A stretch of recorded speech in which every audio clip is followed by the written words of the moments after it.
And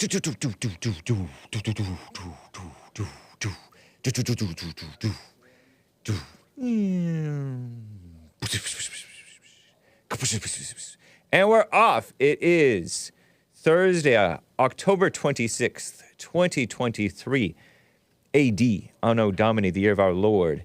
And I should have Dylan Burns on air with me as a guest in the next few minutes here. We're going to talk about the ongoing Ukraine thing. He's a Ukraine expert, from a liberal perspective, of course. He's been over there making documentaries and stuff. Maybe we'll talk about Dylan Burns. He's been on The Fallen State with Jesse Lee Peterson. He was 21 years old when he was on The Fallen State with JLP. I think he's 21, 22 now. He's been on my show a few times. I've been on Hippy Dippy Round Table in years past. He hasn't been doing the Hippy Dippy Round Table because he's been working on the Ukraine mess. Maybe we'll talk about Israel, well, that too, but Israel and Palestine mess. It's terrible. It's ridiculous. All the drama, humanitarian stuff. What is genocide a liberal word? I'm thinking it is. And we may even talk about Trump versus Biden. Does Trump belong in jail? I wonder if Dylan Burns thinks Trump belongs in jail. So hopefully after all that intro, we will have him on the show. He is scheduled to be with us, and complicated business. We got tech issues. We got all kinds of stuff. Our pets' heads are falling off. And I also want to talk about Mike Johnson. Seems lame to me. Seems lame. Mike Johnson. But he has Trump's blessing. He has Trump's okay.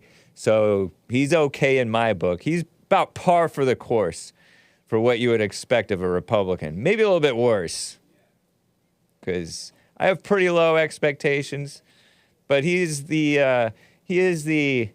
Mike Johnson guy who's the new Speaker of the House, okay? He's a Republican. Lesser known. Which I like that about him. I like the fact that he's lesser known. But he is the Barrett, Amy Coney Barrett of Supreme Court Justice. Amy Barrett has a black adoptive kid, and she cried and kissed up to Black Lives Matter.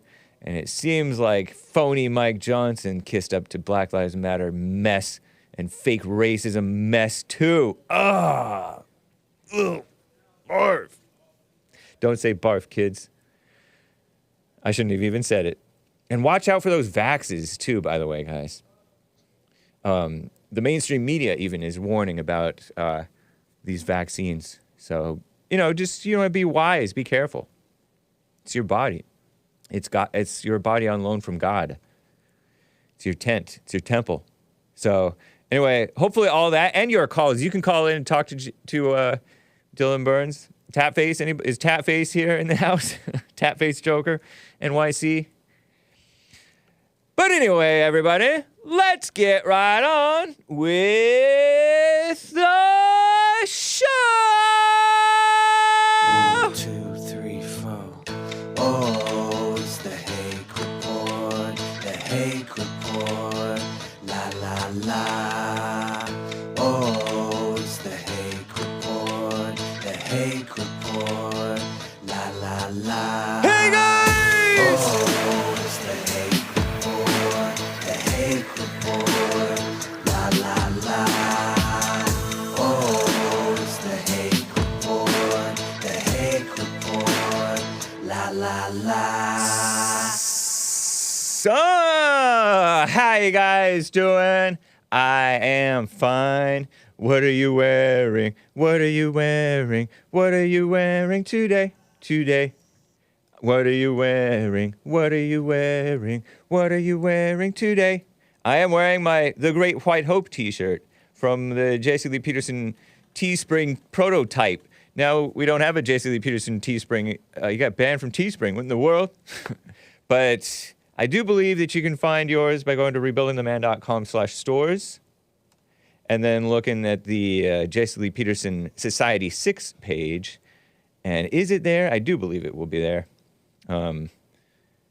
Yes, indeed. With a bigger faced, our greatest president Twitter profile pic, X profile pic. Nice. So get yours. That's black ink. I see it in black ink. Is it there in white ink? Because this one is in white ink. Lord have mercy. Yeah, it is there in white ink too. Yep. Nice. So, right on. We have a based Speaker of the House, says Bill the Butcher. Shall we talk about that while we wait for Dylan Burns? I see he's streaming on Twitch. He's my competitor, I guess. Dylan Burns. Streaming on Twitch when he's supposed to be on the Hake Report. But that's okay. You can be streaming. We can be streaming at the same time and on each other's shows. Let me play this clip. 41. Based Mike Johnson. According to Mr. Reynolds 52 on X, Mike Johnson, the new speaker that MSM, mainstream media, including MSNBC and CNN, are trying to tell us he's more of a moderate and that he's someone that can get along.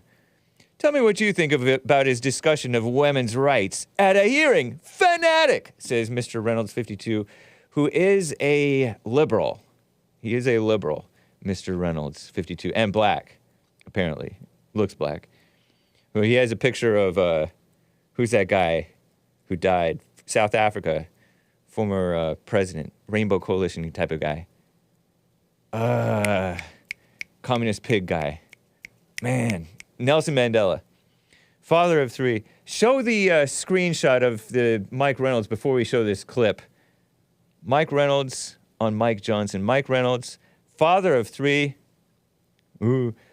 Former U.S. representative, command officer, Special Forces. You see that in the folder? Yeah, there he is. Honorable discharge. Ooh, good for you. Rhodes Scholar. Harvard MPA, Master of something. Oxford Bachelor's. You know he's black if he's listing all of those accomplishments. Christian Friar. Former political prisoner. You guys familiar with this person? I don't know. He's followed by Michael Eric Dyson, far-left extremist. Enjoy Micah, hashtag free Palestine, Palestine flag. Former fallen state guest and JLP guest. Joy Micah, Christian, cute little fat gal. Criminal, allegedly. Anyway, here's Mike Johnson on abortion. Check it out. At what point in pregnancy should having an abortion no longer be an option? As a medical doctor, I understand that every pregnancy is unique and different. I also understand that patients need to have access to care, pregnant people, as the pregnancy progresses, and that may be for various reasons. Okay, let me ask you. So Let me ask you. Do you support the right of a woman who is just seconds away from birthing a healthy child to have an abortion? I think that the question that you're asking does not realistically reflect abortion care. In that scenario, would you States. support her right to abort that child? I won't entertain theoreticals. It's not a theoretical, That's not ma'am. reality. You're a medical doctor. I am a medical doctor, and that has never happened. Never happened in your healthcare- practice, ma'am, but it happens. How about if a child is halfway out of the birth canal? Is an abortion permissible then? Can you repeat your question? If a child is halfway delivered out of the birth canal, is it permissible to have an abortion? Would you support the right for an abortion then? I can't even fathom that ever. I'm not asking you if you can fathom it. If it occurred, would you support that abortion or not? That's unrestricted abortion, It's right? a question that I can't imagine. Just like you probably can't imagine what you would do if your daughter was raped. If it hasn't happened, it may be Okay, difficult for you. you're not going to answer this that question. Is infanticide okay? I think what we're here to talk about is abortion care. What you're describing is something that is already illegal, and there are laws on the books for that. Crazy, huh?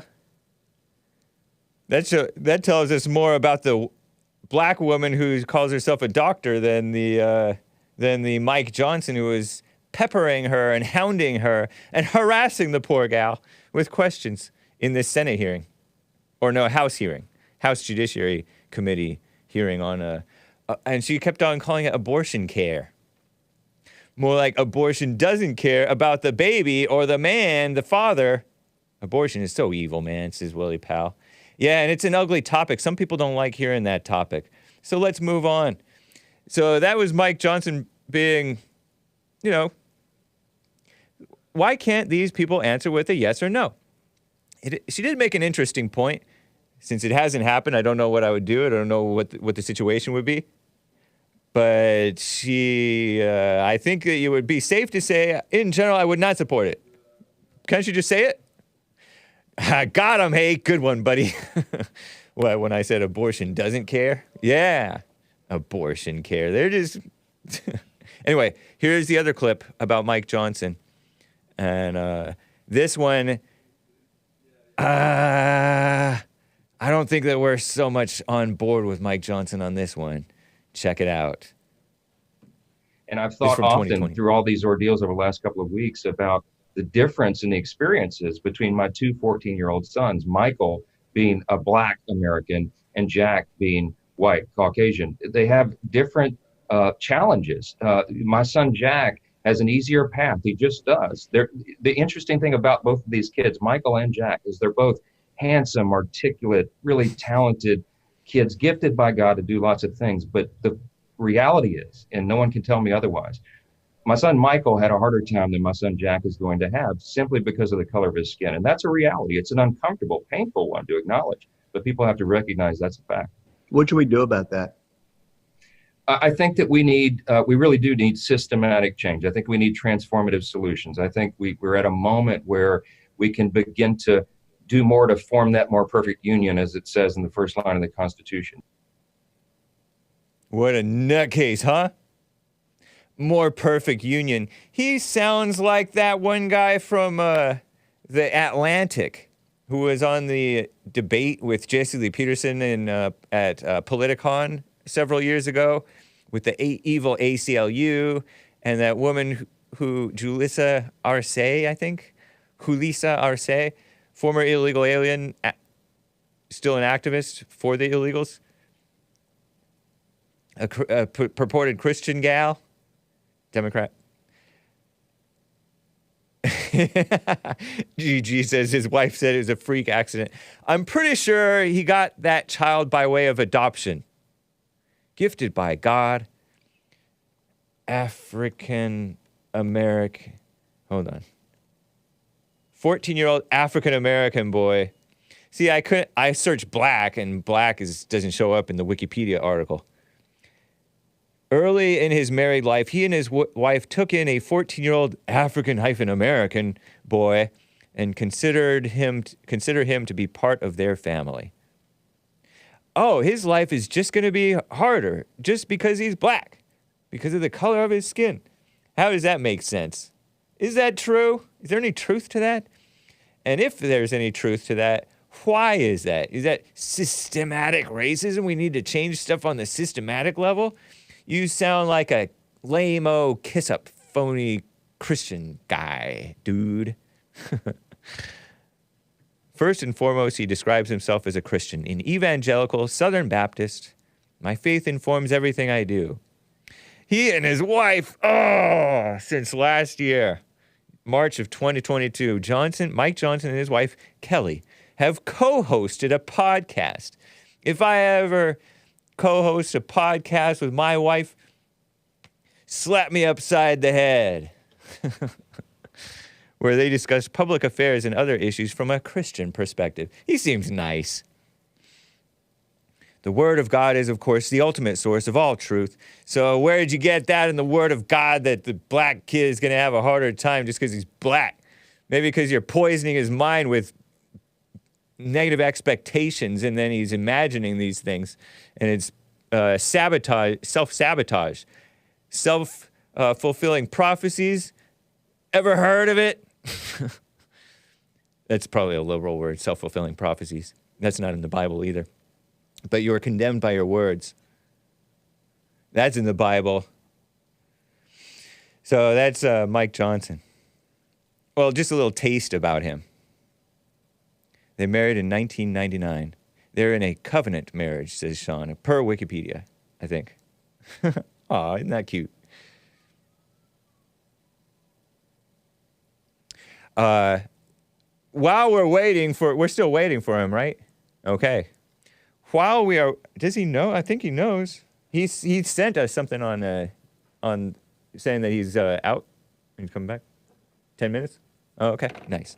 Okay, While we're waiting, let me get to William in California on the line. William, thanks for calling, man. How you doing? Good morning. How you doing, brother? I'm doing fine. How are you? I'm doing good. Hey, look here, 005. You done did this a couple of times, man. You've been zoning out a little bit sometimes when you're talking to these callers and everything. You okay? I am. It's just distraction. Yesterday I was trying to take notes on what happened prior in the show. During my talk, it was very rude of me. No, it's not. I was talking to Frederick. Oh, okay. No wonder you blanked out. Yeah, yeah. No wonder you blanked out. It kind of happens when you you listen to I experienced that a lot with the younger, like the little cousins in the family, the little kids and everything. They be talking to you and you be zoning out because they're little kids and you don't understand what they're saying, and it makes you get zoned out a little bit. So I can understand it's not rude, just accidental. I already know. I'm just calling on you to check on you and everything because you're 005, I'm 003. I got to check on you. I appreciate it. Yeah, it's good to hear from you, man. Yeah. I don't know what my body, I keep hearing my name about my body. My body is just fine. I can look straight down and look at my shoes. That stomach is flat, brother. Nice. Ain't fat. Yeah, I tried to tell the people, you said you look just like Joel Friday. It's similar. Yeah. I'm just older. I'm going to have check it out. I'm a little bit older, probably a little bit heavier, but his DNA, that was me. That's me. Probably still a lot like it, but a little bit heavier than him. He's in great shape, though. Yeah. He's in great shape because I told him one time, I said, the way you're built, man, you're the kind of guy like I was. You're going to hold that for a long time, Joel. Yep. You can tell. He stays active. He stays active. I do the same thing. For the most part. Right, yep. Right. The IDF over in Israel got an update. The commander, one of the commanders, Hassan al-Abdullah, he dead. See, Israel has precision strikes, and let me give you guys some information. Okay. That is the best spy circle in the world. Now, Great Britain and the United States. You're talking about? Yeah, they got great spies. Great spy network. Everything they're hidden, they know that these people were there. That's how good they are. So this guy's dead. A couple of other leaders are dead. They got some precision bombs that hit them, and they got video. They're trying to get away and everything, and they dead. Well, you know what? Hopefully for their sake, for the sake of their PR, because, war is partly a PR campaign, especially nowadays. Yeah. They can keep doing precision stuff and just get the bad guys and limit their collateral damage. Yeah, the collateral damage of the Palestinian people, because I don't mind bad guys getting killed, I guess, right? I mean, it's the right thing to do, I suppose, and sometimes, a lot of times. Well, that's the spy network that they have is with that. It's for that reason, to have precision. Yeah. And I don't think Hamas took those measures. Their stuff is unguided, which makes it really dangerous, Yeah. Now, this myth of Israel being a apartheid situation and Palestinians are getting their land stolen. Yeah. That ain't true. They got their butts kicked in 1967, and the Israelis gave it back to them. Yeah, and is it true? I wanted to ask Dylan Burns this my guest when he comes on. Hopefully he comes on today. That is it true that you may not know this, that the water and fuel and electricity that Hamas, not Hamas, but that Palestine, Gaza gets is given for free from Israel? Yeah. That's true? Yeah, because, you got callers talking about they're occupying and stealing land. No, they are not. And that is not I don't know why they're waving this flag. That's not a country. It's not recognized as a country. Well, it is among some people. Those people are stupid, though. I mean, but whole countries. These countries may be stupid, but they're recognized by. They're not recognized, man. By several countries, they are. Countries that are what? Against who? Against Israel. But that doesn't. And who else? Against America. So you can't take that. You can't. Don't roll with that. That's not really recognized as an official country. And if you were, why do the Israelis have control of your water? That's wild. That's what I want to ask Dylan when I get to him. Believe me, Mexico attacks America. You think they're going to turn our power off? They can't. Right. They can't. Yeah, it's an interesting situation. That's wild. Not an apartheid situation. That stuff's been going on since '46. And a lot of younger people are beating the drum, not even knowing what they're talking about. Here's the deal. War is ugly. It sure is, man. And if you don't believe that when you lose a war, what happens after the war, just ask Japan and Germany. Yeah. Okay. Hey, you know what? Do you want to talk briefly with my guest, Dylan William, in California? That's fine. That's fine. Hey, Dylan, thanks. Dylan Burns, host of Dylan Burns TV, Dylan Burns 1776 on Twitter.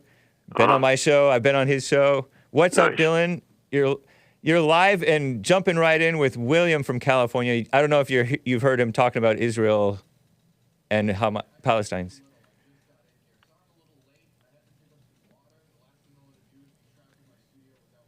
Yeah.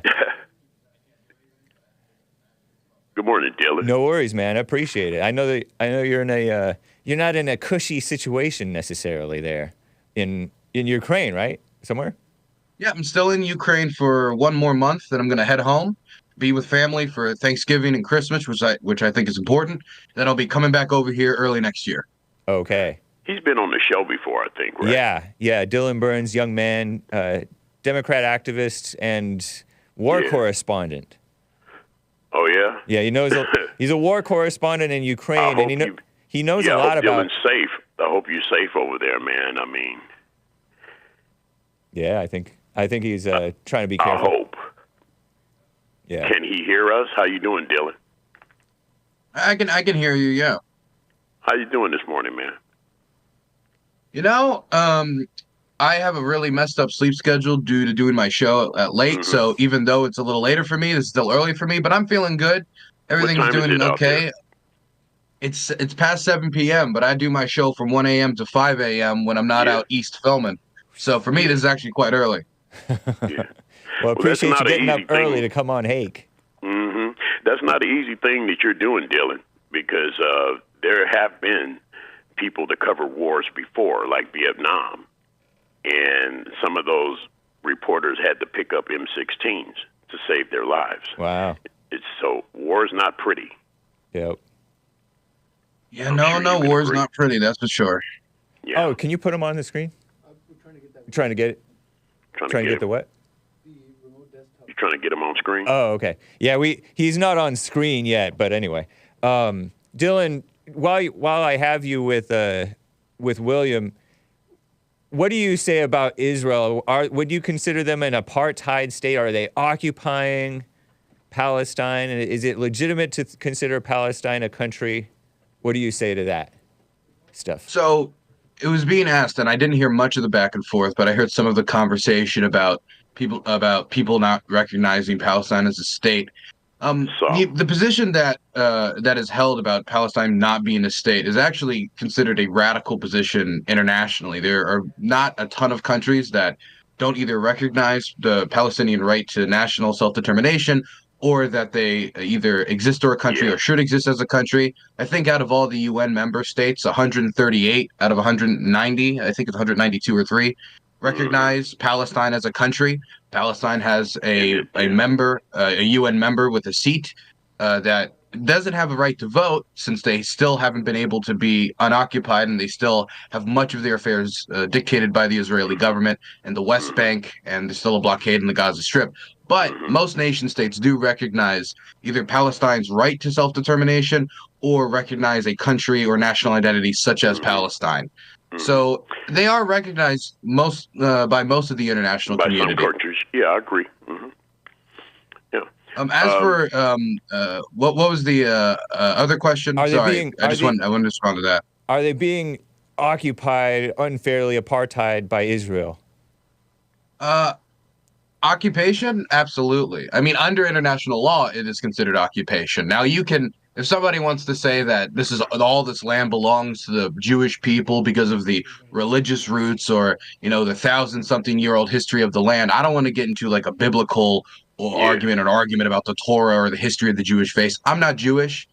I'm not a Jewish scholar. I can't debate that. But when it comes to international law, it is recognized that Israeli troops on the West Bank are currently occupying internationally recognized Palestinian territory. And those soldiers, I think, occupy about 30 to 40% of the West Bank. So I would say that they are, by international law, they are occupied. Well, they are also, look, they when you got somebody else controlling your infrastructure, and as you know, Hamas does not get their weapons directly like a country like Israel or Germany, or France. There's no arms deals with those people because it's not really recognized. They're going to get some arms. Now, let me tell you, they're going to get some arms, but where are they getting these arms from? From a terrorist state. A lot of it's from Iran. And that's considered a what? See, Iran? You call it a terrorist? Country? I don't know. I don't know how long. Dylan, I'm going to say something. I have been not following this stuff since 1967 because I was 7. But it took a good 10 to 20 years for me to know. How long have you been following this situation over there? Because I'm going to tell you, it took me all the way till I was 30 years old to even understand a smidgen of that situation over there. How long have I been following it? Well, I haven't been following it since 1967. I wasn't alive since 1967, so that's what I couldn't have been following it as long as you. A long time, Dylan. There's no strike against you. I'm just letting you know it took me a long time to understand that, because I have friends that are Jewish and I have friends that are Palestinian, Mm-hmm. It took a long time for me to even understand the dynamics of that. One guy told me, he said, if you don't understand it, take a look at Germany and Japan. We did not allow them to continue to be the emperor of Japan. That it's different now. Germany and Japan are open to the West now. We were not going to let them have another Hitler. Mm-hmm. That wasn't going to happen. The Russians came from the East. We came from the West. They got the artifacts and the gold and all the jewelry and everything. We got a lot of that, too, because it's over in Fort Knox. But the main thing that America went after were the scientists in World War II. Nice. And Germany was not going to be allowed to rehash what happened in the 1930s. It is interesting, though, because a few years after 1945, when Hitler, took the long staircase down and the war was over and, Tojo was put on trial, etc., we understood immediately after the fact that eventually a country named Germany and a country named Japan would eventually manage their own affairs to some extent. We recognized that both the German people and the Japanese people had a right to national self-determination. And in 1949, 4 years after World War II, the West Germans were able to elect a democratically elected government. A few years after that, I think it was in 1953 or 1954, they were able to get a standing army. And they wouldn't be able to reunite their country until the late 80s or 90s, but that was due to Cold War politics. That wasn't due to the people of the world saying we must divide the German people in two. Same thing when it came to Japan. Right about that. And so what I would say is that the occupation of Palestine has lasted much longer than the occupation of Germany. The occupation of Palestine has lasted much longer than the occupation of Japan.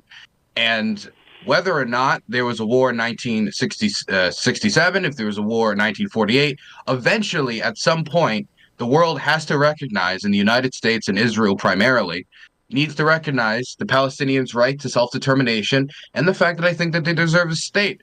And if we deny them a state, I think we're going to create a hot pot, a pressure cooker of extremism, because if you deny a people their freedom, they usually will take it themselves. But based on their behavior, do you think that they deserve for somebody like Israel to recognize them as that such? You mean based on the behavior of the Palestinian people, the behavior of Hamas, the behavior of who specifically? I beg your pardon? The behavior of the Palestinian people generally, the behavior of Hamas. I know where you're going with this, because you know what, Dylan? A lot of people don't realize that Germany, as far as Germany, with the Hitler situation, it's not the German people who were bad. We have to think about what Hitler did, okay? He was a dictator and a crook, and basically the SS was a gang. And can you hear me, Dylan? Yep, we can hear you. I can hear you fine. Oh, okay. It wasn't the German people. If you think about what Hitler did, he did it in a really slick way. He took away every Second Amendment right they had. He first removed the guns from the citizens. They didn't have a Second Amendment right, but he did say no guns. Anything to defend themselves, he took all of that away from the German people. That's something that ain't going to happen here in America, because that's when you're going to have real trouble, and then somebody will step in like a Joe Biden or Obama and say, it's world government now, and I'm in charge, and I'm going to be in office forever. You know, people think that America is a democracy. America is a republic. That's the difference between us and England. We kick their butts across that river and say, we don't want that over here. We want 4, no more than 8, and you're done. Your reaction to that? Go ahead, Dylan. I don't know how much firearms would have changed if the people had the right to bear arms in Germany, how much that would have changed World War II or Hitler's rise to power and control. Because if the people have guns, you still need to convince the people to turn those guns against the government. And up until the collapse of Hitler's regime, the broad majority of Germans did not oppose the regime to a point where they would be willing to pick up arms, in my estimation. If there was a period, I'd be open to hearing it. It would be a lovely thought. I think that the groups that would be most willing to would end up being the Jews, political dissidents, maybe German communists and groups like that, that'd be willing to continue to resist Hitler's regime. But honestly, I don't think it would have been enough. But we're guessing, we're estimating. We have no clue. History went a different way, so I don't know for sure.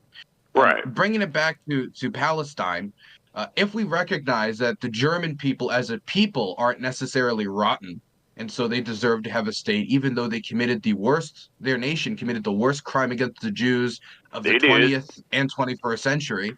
But 4 years after that, 4 years after the worst crime that had ever happened to the Jewish people for anyone living to remember, Germans were able to have their own state, or at least have some culmination of a state in West Germany, even if it wasn't united. 4 years after the fact. Palestinians have been denied a state for 60, 70, 80 years going on now. And so at some point, no matter how this military operation goes in the Gaza Strip, the Palestinians need to get a state, or we're going to end up right here again with another Hamas attack. Maybe it'll be a Palestinian Islamic Jihad attack, and then the conflict will continue to perpetuate. And so I do believe that Palestinians, yes, deserve to have their own state.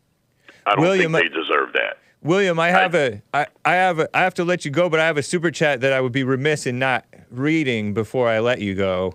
Not the one on Streamlabs says William is annoying and not funny or entertaining. And And you need to call. You need to call Saturday Night Live if you're looking for entertainment, because me and Dylan are talking business here. So I appreciate see your way man. out of it. Take care, William. Appreciate you. All right, take care. All right. So Dylan, I had a question for you, man. Dylan Burns is with me, and he's live on screen now. Nice. Appreciate you coming in, Dylan. What did you think about? I saw this post from Sarah Silverman. I was perusing your Twitter, Dylan Burns 1776, and half of it is just complaints about being demonetized at this point. I saw that. Man, I wish you well with that. That's a pain. Demonetized on YouTube. See, it even happens to the liberals, guys. Because Dylan Burns is a liberal. But it was for harassment, they said. Yeah, like harassment. So don't let me harass you while I'm on the platform, Hake. Please check me on that. All right, of course. But I saw this Sarah Silverman post saying that she apologized because she said that she was stoned, which means high on pot, I guess. But she posted on like IG or something, Instagram, that Israel is right to cut off food and water or fuel and water and electricity from Palestine because they're giving it to them for free, and Palestine should have built their own infrastructure, if you will. Communist buzzword, I know. But what do you say to that? Or is that true that they were giving it for free to Palestine? Israel was? The Gaza Strip? So I think it needs to be, the context needs to be included. Yeah. That Gaza is currently, and has been for quite a while now, under blockade. That means everything that goes into Gaza and everything that goes out of Gaza, as if it's not smuggled out either through one of Hamas's tunnels or they're able to get through the Israeli sea blockade, all of it has to be brought in with the Israeli government's approval.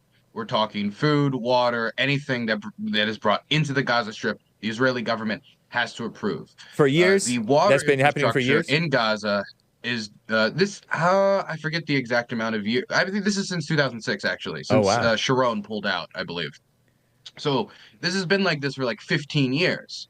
And so with 15 years of an economic blockade, and 15 years of being, honestly, this is part of it too, being run by Hamas, which isn't the best, I would say, bureaucrats around town, the infrastructure in the Gaza Strip is not doing too hot. And so a few years ago, I forget exactly when it was, deals were made for Israel to provide water and food supply into Gaza because they controlled the transition of food, water, and all other supplies in the Gaza through the blockade. Now that the war has sparked between Israel and Hamas, Israel has decided to cut off water and food supplies and fuel supplies and electricity supplies that were passing through Israeli territory into the Gaza Strip. And Egypt wasn't allowing that either. And so the Israeli government threw out the argument that if they want this water and food and all these supplies to return, then Hamas simply has to release the hostages. That was the argument. I saw Mark Lamont Hill on Al Jazeera, which is funded by the Qatari government. I should mention that. Yeah. Questioning, I think it was the former deputy foreign minister for the Israeli government about this issue, and he reaffirmed that was the reason, that they wanted them to give up the prisoners and then they would restore the water supply and the fuel supply. That could be considered, and the president of the UN, Guterres, recently brought this up to the Israeli ambassador. That could be considered collective punishment, where you are punishing the entirety of the Palestinian population in the Gaza Strip for the actions of Hamas, and saying that if Hamas gives up and Hamas's actions are paid for, that they give up the hostages, etc., then we shall continue to supply these resources to the Gaza Strip. And I don't really agree with that. I also don't think it necessarily weakens Hamas that much. Hamas has tons of fuel, water, food, and all these supplies built in their tunnel systems to last them for a very long time. And the people who are first going to start feeling the pain from these things being cut off, it's going to be working class Palestinians, people not affiliated with Hamas, people without connections in the Gaza Strip.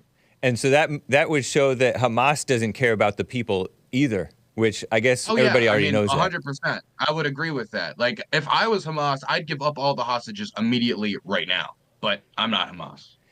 Man, what you just mentioned reminds me, and then I'll get back to calls, because I have callers who want to talk to you. At least one, anyway, at the moment. You're in Ukraine right now, and I listened to this podcast about Ukraine, so I'm an expert now. I'll have you know.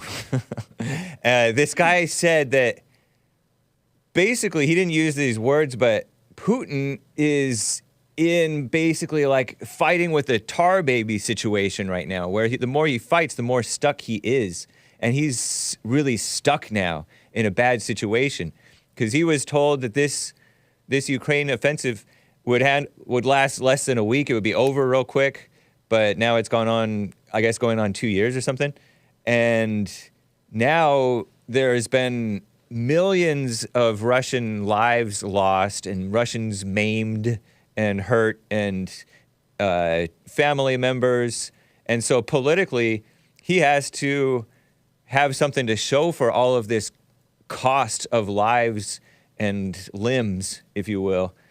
Otherwise, he's going to be in major trouble. And the outside world has already kind of threatened him with, war crimes and things like that. So he has to either win or that's his only choice, or at least present something that looks like somewhat of a win. Have you considered that his position? Is there truth to that? Well, I would first say I don't know where you got the millions number. The highest estimation that I've seen was from British intelligence, and they said that the total casualty count for the Russian armed forces at its highest point from their estimation, and they had a broad range, was 480,000. And that would even include the temporarily injured that can return to combat. So the Russians have still lost a lot. That's a lot. They've lost more than Ukrainians. I believe that linked Jack Textera document said that for every one Ukrainian soldier that dies, 2.5 Russian soldiers die. The Russians are currently throwing themselves against Avdiivka, which is a fortress, and the numbers that I'm reading about for the Russian casualties, the footage I'm looking at, is incredible. They're throwing people in almost like it's a meat grinder. I would just dispute the numbers. But when it comes to Putin's political investment and the stakes for him now, he really has kind of put all of his chips in one basket. He's put all of his chips in one basket in a few ways.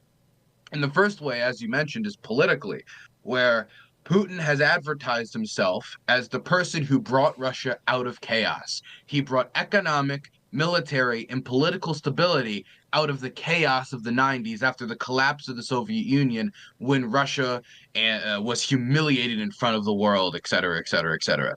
So if he invades Ukraine under this idea it was going to be a 1-week operation, and then turns around, comes back and says, actually, it's not a 1-week operation. It was a multi-year operation, and we lost, and we lost Crimea to the Ukrainians. They took back their land. It would be politically devastating for him. It could mean the end of his regime. And so there is a lot on the table for him politically. There's also a lot for Russia militarily on the line, I think geopolitically on the line, where a lot of Russia's allies, or allies, quote unquote, whether it be Kazakhstan or other Central Asian allies or Belarus, they are looking at how this war turns out and how well the Russian military performs to judge whether Russia is a good ally or not. We can see from Armenia's experience that Russian overinvestment into Ukraine and them hyper-concentrating on this war is hurting them elsewhere. It's hurting them with their deployments in Africa. It hurt them in Armenia, even though I don't know how invested they are in protecting the Armenians anymore. It's hurting them politically in countries like Kazakhstan, which are taking more and more American and Western official diplomatic visit, because these countries are looking how Russia's performing, seeing how much they've stretched out their forces, and thinking, if we had a security crisis in our country, if there was some revolt or there was some invasion, some insurgency of some sort, could Russia send 100,000 troops to help us out? Could Russia send in troops like it did last time into Kazakhstan to put down the rebellion? I don't think these countries have a major confidence in them to do that. And if they lose the war after over-investing in the war, that's only going to send that message tenfold. And then you could start to see Russia's alliance structure break down. I don't want to make any predictions, but these are the things that are going to be on the minds of Russian military thinkers, Russian, politicians.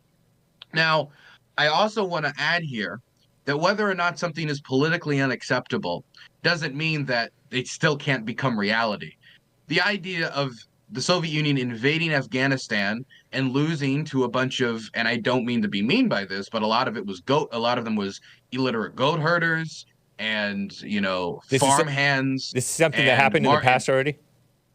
Yeah, this happened in Afghanistan. This was the Mujahideen. Okay. The Mujahideen, supplied by the United States, and most people don't know this, China as well.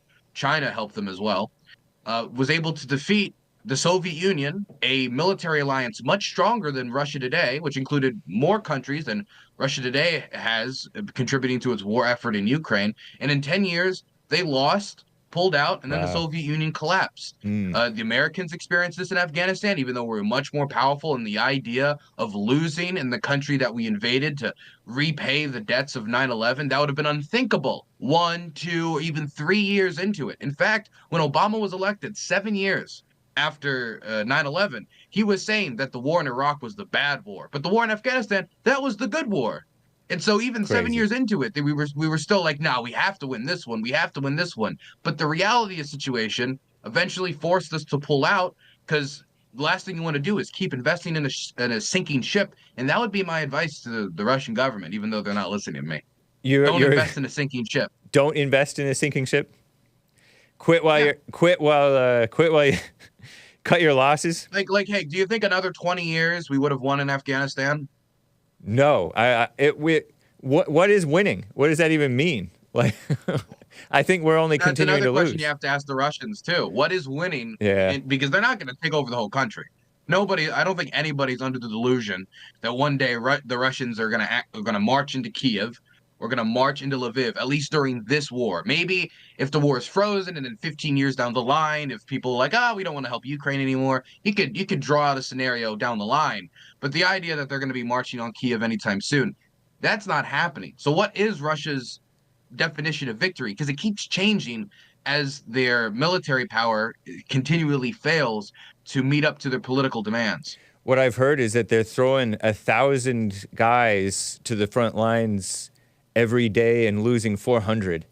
And I don't know if that's true. I might have made up the millions recent numbers number. I saw from Avdiivka, it's like 800 to like 1,000 to 1,200. Their offensive on Avdiivka has taken a ton of casualties. It actually doubled the amount of casualties they've been having recently. I've seen a lot of like 400 to 500 to 600 a day, but the attack on Avdiivka has increased it to like 1,000 to 1,200 a day to 800 a day, in that range. You guys are you and William, my prior caller, were talking about World War II, and I heard on that podcast that I mentioned, it was with this guy, Eric Prince. You may have heard of him, former of Blackwater. He said that Russia, or the Soviets, lost 22 million men fighting in World War II against the Nazis. 22 million. Is that true? Have you heard about that? I don't know the exact number, but the numbers are massive for the casualties that the Soviet Union took on, or Soviet states, Belarus, Ukraine, Russia. Yeah. The civilian casualties and the military casualties were massive. A lot of it was due to Soviet mismanagement. Stalin's purges of the military probably did not help.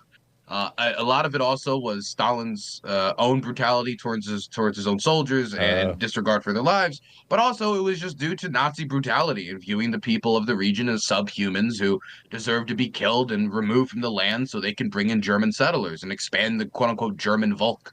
The Ukrainians, actually, I think, were the ones that contributed as a percentage, I think even as a total number, the most military casualties to the struggle against Nazism. I think it was like 4.5 to 5 million as a single country, which is incredible when you think that the population of Ukraine today is 44 million. Yeah, because America lost 400,000 or 600,000 or something like that? 400 to 600,000, something like that, yeah.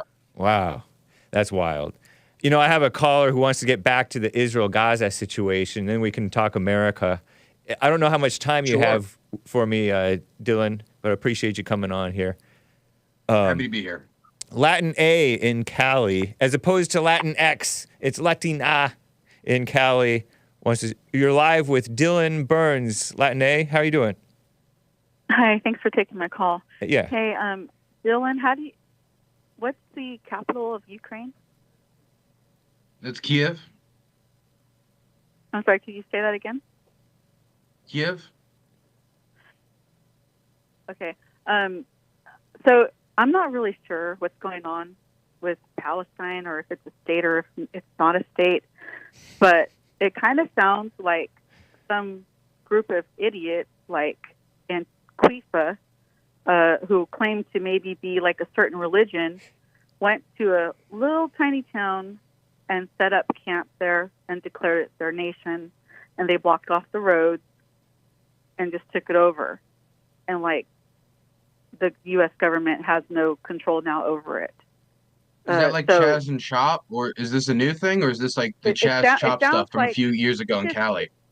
No, it sounds like this is what Palestine sounds like from the way I'm hearing you guys describe it.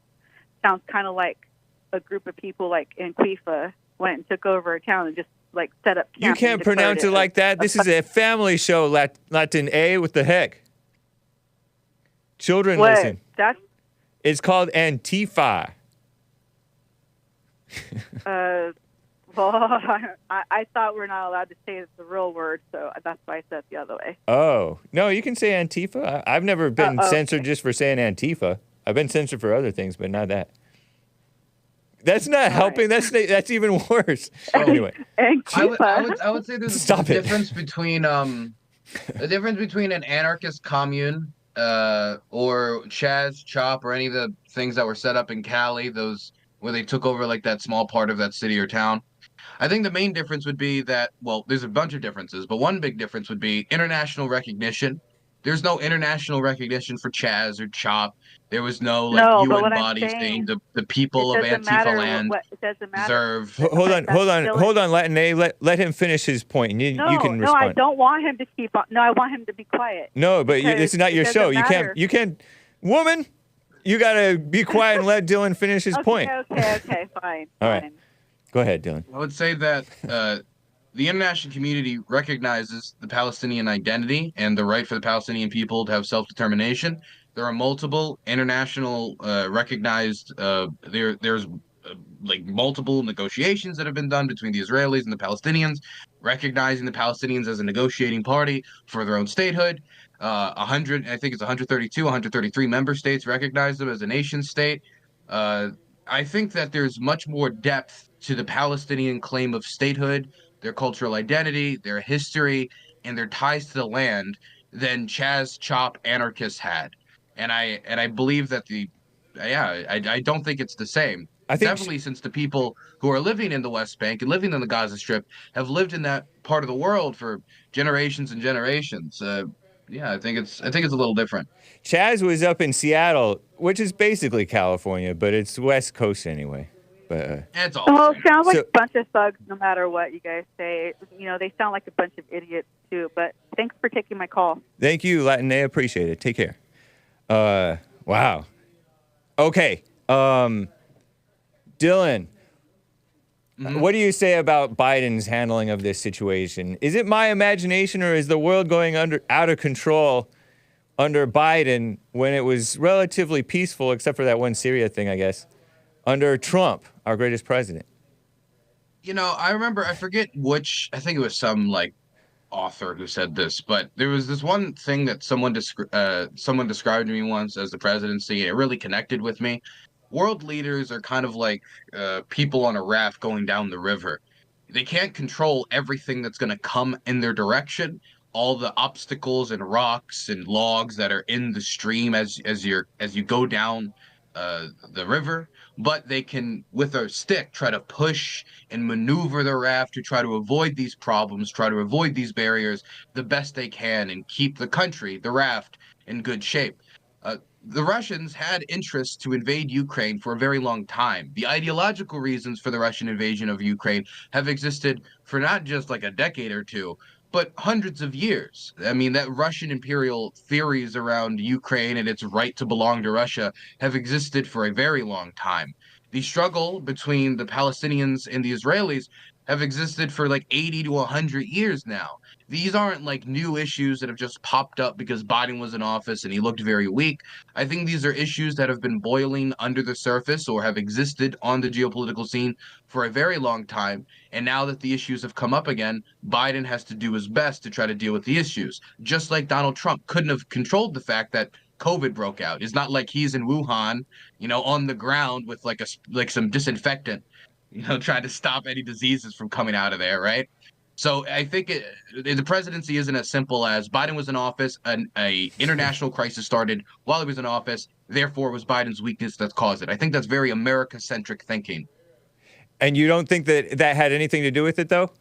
You don't think Trump could have had some sway of power, influence, calm, mutual benefit, let's make a deal type of thing, whereas Biden was kind of sending women over there? Palestine, especially not. Because it was Trump who made the last offer. Well, it was him and Jared Kushner, who was his daughter's husband, who's been appointed Middle East peace broker for some reason. He doesn't have experience. I don't know why he was appointed that. Was he successful in making a few peace deals, though? He was successful in helping to facilitate normalization between a few states. I don't know about any peace deals. Okay. But I also think that these were negotiations that were going on much before he got into office. I think the reason he was appointed was because his last name is Trump. But putting that aside, Donald Trump made the last pitch for Palestinian and Israeli peace, and the pitch didn't work. The Palestinians rejected it outright and wanted to legalize the West Bank settlements, which are illegal under international law, and it wanted to exchange the land that they would take with land in the middle of the desert for the Palestinians that has no industrial capacity, has no anything, just land in the middle of the desert. Obviously, Palestinians did not want to give up their olive fields for sand, and so they didn't accept the deal. And I don't think that Trump showed his, special deal-making and negotiating abilities during those negotiations because they failed. So I don't know of any skill he showed in the region or with negotiating this crisis that would say to me that he could have convinced Hamas not to carry out this attack or convinced the Israeli government not to respond in the way they are. I just don't see Biden as like a serious person, and much less so the people that he appoints and or his administration sends over to do these deals. I heard that before, I guess he sent some woman who used to be a social worker over to Putin's people to try to convince them not to invade Ukraine or something like that. Is that true? I don't know exactly who you're referring to. There is a lot of times, definitely when communication breaks down or relations are really bad, sometimes nation states don't want to communicate directly. Yeah. And that's been a problem, definitely during the start of the Russian invasion of Ukraine, that there wasn't a lot of direct communication between the United States and Russia. And when there was, Russia the whole time was denying that they were going to invade while also asking for concessions. So it's like, what? I'm not a threat whatsoever. But, I mean, this would be a good time to give me concessions on these issues. So it was difficult to negotiate with them in the first place, because when one side is denying the situation that's about to happen, it's harder to, have a fair shake. But there are these things called back channel negotiations where if the government doesn't have a formal line of communication, they'll find some third party and they'll then create an informal line of communication. This is how you'll get people who are maybe not top-level diplomats, but maybe businessmen or acquaintances with both President Joe Biden or Vladimir Putin or some other official that ends up acting as back-channel communications. So I could have ended up being a social worker, but I also don't think that's not necessarily a bad thing. I think the Biden administration making sure that there's always some channel communication open with the Russians is good.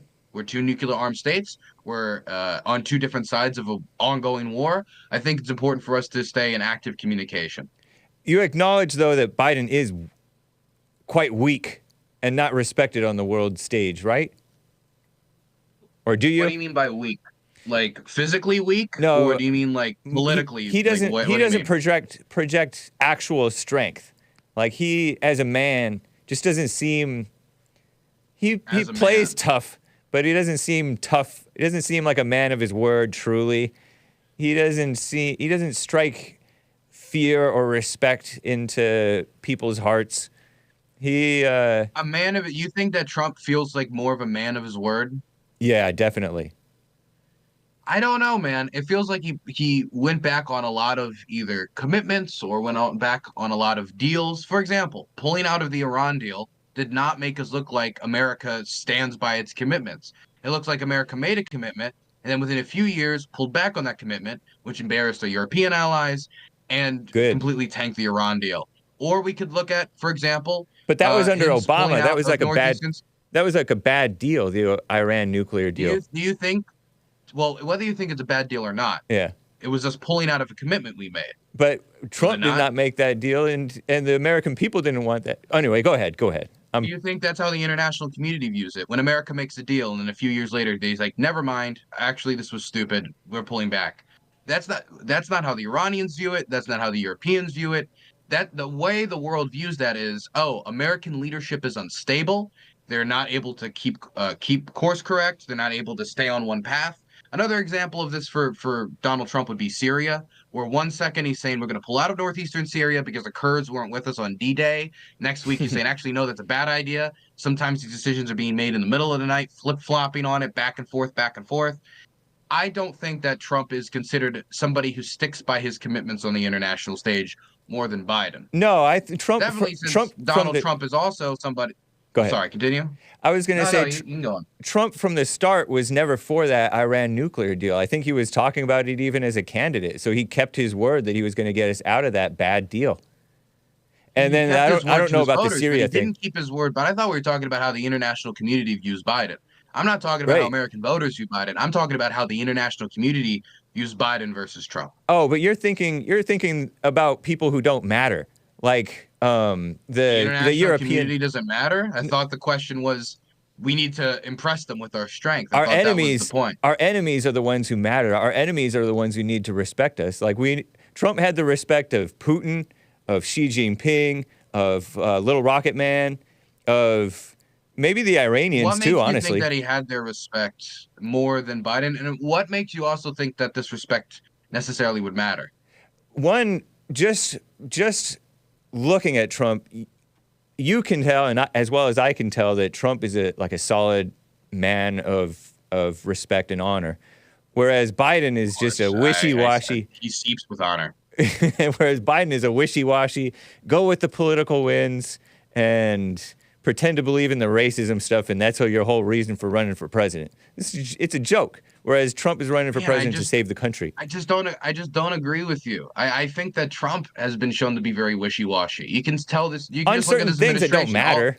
Yes. Look at all the people. I think his appointments matter. I think the fact that he went through Rex Tillerson to then John Bolton to then this official, then that official, is that his foreign policy outlook and the people who was whispering in his ear, as somebody with zero experience in the field, as somebody who's never held elected office holding the highest office of the land, all of the Trump people going into his presidency were telling me, look, I understand that you're a little worried about the lack of experience Trump has. Don't worry. He's surrounding himself with many smart people. He then proceeded to fire and fire again, and then fire the replacements of those very smart people. It's hard to find good help. I don't think that, well, that would still make your administration look very flip-floppy if you're going from position to position to position, and who's whispering in Trump's ear, and he's going to be taking the advice a lot of times of the last person who whispers in his ear, which is what a lot of the reports I've read from the Trump administration is it would be the last person who gets to talk to him is often where the policy that the administration ended up taking. Right. Not to mention many of those people ended up undercutting him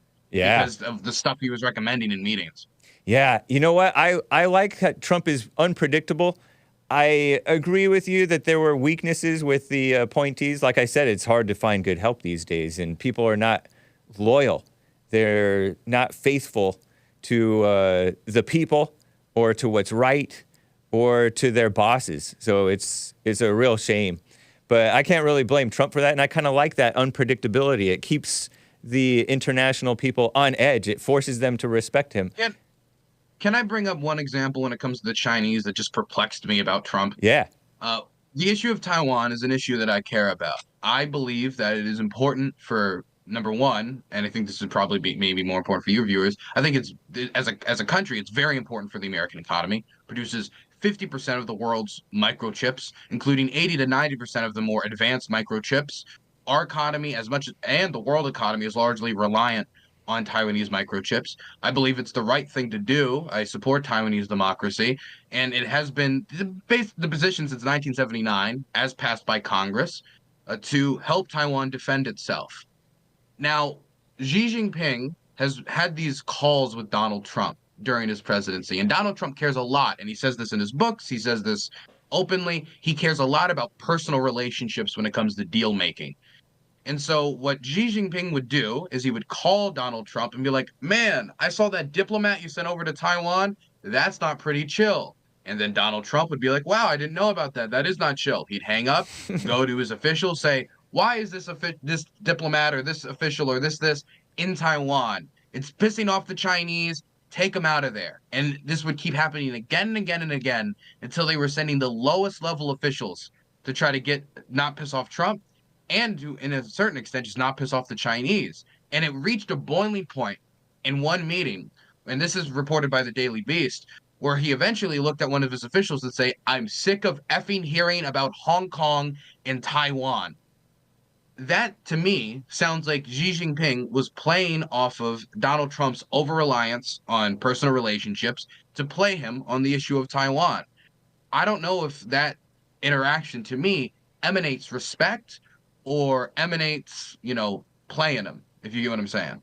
I get what you're saying. I don't really have a problem with that situation because they are kind of a nuisance. It is kind of a nuisance, and you have to work with people. And I don't know as much about the situation as you do, so I can't really comment too much. But I remember seeing the so-called democracy protests in Hong Kong, and I've known some Taiwanese, and they're just as off the deep end liberal and communist and socialist as anybody. I think they're run by a woman, right? Taiwan? Maybe it's Hong Kong. The Taiwan is communist. I mean, they are run by a woman, Tsai Ing-wen, but Taiwan's roots is as an anti-communist project. It was originally founded by anti-communist nationalists. But that's our roots is at least supposedly from World War II, or after World War II, we were supposedly anti-communist, and then we're become lame-o communists, commie capitalists. I don't think we've become lame-o communists. I mean, what? Kind of. I mean, I can still I am a small businessman operating in the United States, right? Yeah. You're a small businessman operating in the United States. The government is not stopping me from, hiring people, firing people, or sending them into the mines, But I don't know how we're a communist government. Well, I call it commie capitalist because commie capitalist YouTube even demonetized you just now for no reason. You're like one of the nicest guys who's fair with everybody. I don't know what that has to do with communism. I think that has to do with advertisers possibly not wanting their ads next to my controversial videos. Maybe to them, they probably just view it as not profitable to allow critical political critique in the way that I engage in it. If I was to assume that they were doing it maliciously. But you well know that this targeting of advertisers and the fact that these advertisers, they're not Christian capitalists. Christian capitalists would never censor you. Only commie capitalists would do that.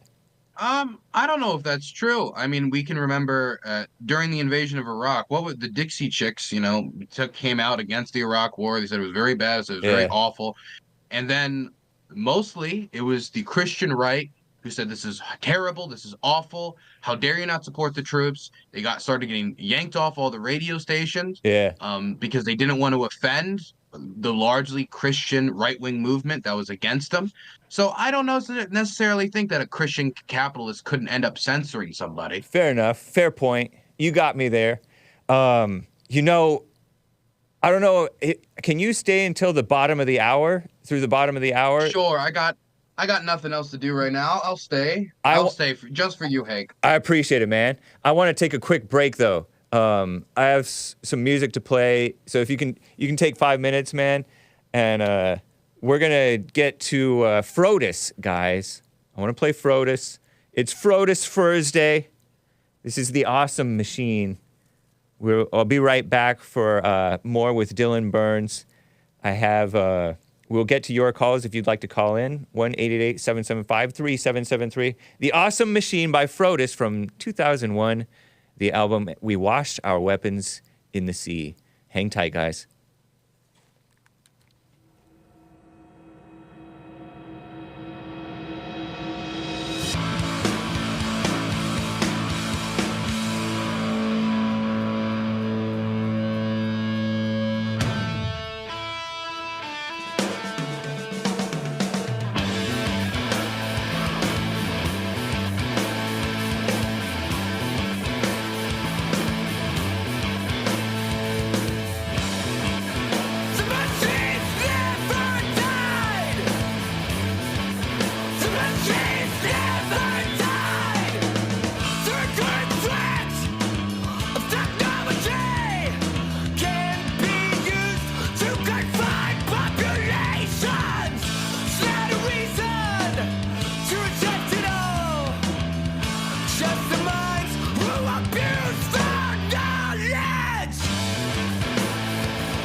Just a couple more minutes, guys.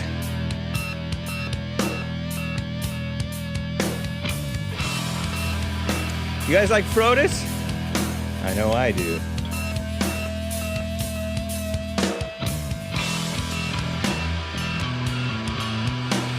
What a vibe.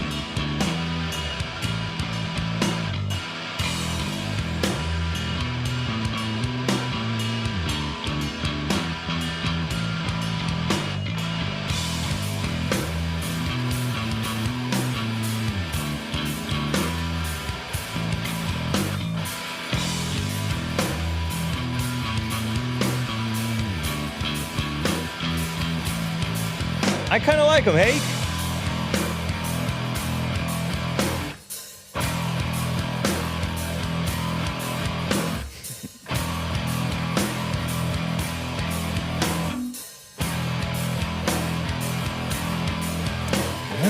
Hey, see the crab?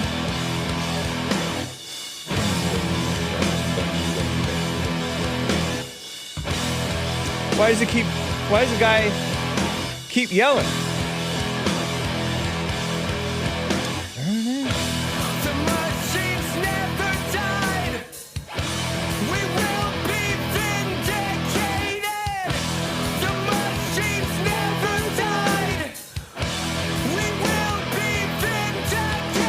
It's Christian.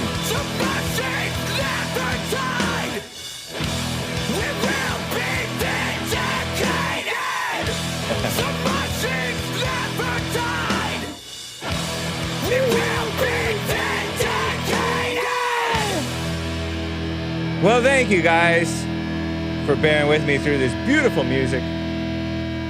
Hake, this is a human rights violation. Indeed it is. Well, thank you guys once again. I have a few super chats to get to. Dylan, are you there? Can you unmute Dylan? Yes, now I can hear. Sorry, I had myself muted. No problem, man. Appreciate it. Thanks for bearing with me through that break. I have some super chats, man, and some of them may pertain to you, so I want you to be able to chime in. Evil is still real. Says, oh man. Okay, he says he says seems to be the idea is kill Hamas soldiers and Palestinian children, grow up and replace them. To win, Israel needs to bomb schools, daycares, and hospitals. In one generation in advance, keep water on and poison it, which I, of course, disavow because that's wrong. FTW, which means forget the world or for the win. I don't know which. Triple exclamation mark. Yeah.